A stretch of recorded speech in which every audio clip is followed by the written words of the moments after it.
আল্লাহ বাঁচাইছে। আসি। হ্যাঁ, শুনেন,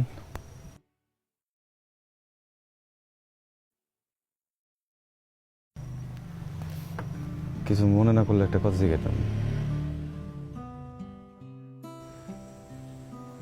আপনার স্বামী কিছু হলেই বিধবা খোয়া গালমন্দ করে, বিয়ে করছিলেন আগে এমন কিছু? বিয়া বিয়া না হয়েও বিধবা ডাকটা শুনতে হয় আমার আল্লাহর 30টা দিন। কপালের দোষ, আসলে করার কিছু নেই। বুঝলাম না। আসলে আমার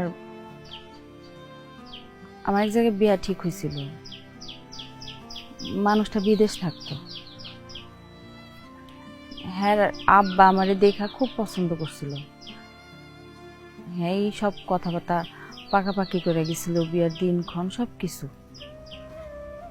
মানুষটার সাথে আমার একদিন মোবাইলে কথা হয়েছিল, অল্প সময়ের জন্য। নাম, তার সম্পর্কে কিছুই জানি না, চেহারা ছবিও দেখিনি। ভাগ্য খারাপ আসলে আমার। বিয়ার ঠিক 1 সপ্তাহ আগে মানুষটার আব্বা মারা যায়।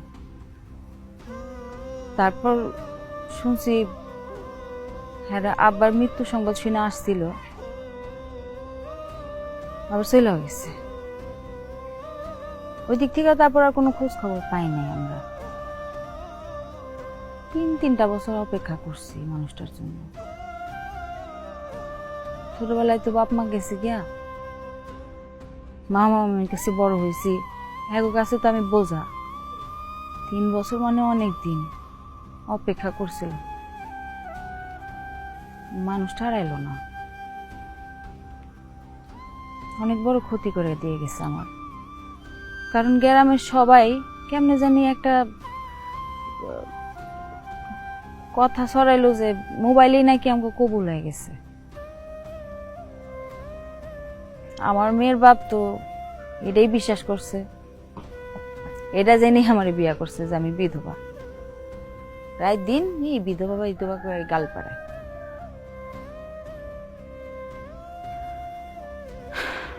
এই আর কি, অনেক কথা কয়ে ফেলেছি। আপনার কি হয়েছে? কি চিন্তা করেন? না, কিছু না।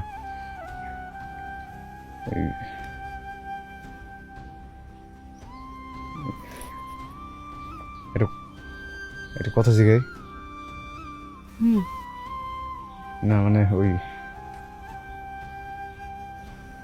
হ্যাঁ, যদি কখনো আহে, যদি সামনে ঘাটে ক্ষমা করবেন না?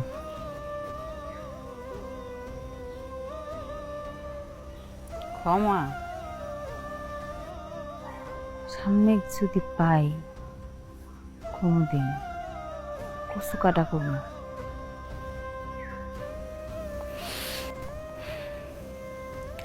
যাই হোক, আমি কত করে ফেলেছি। যাই, আমার মায়ের আবার ওষুধ দিতে হইব।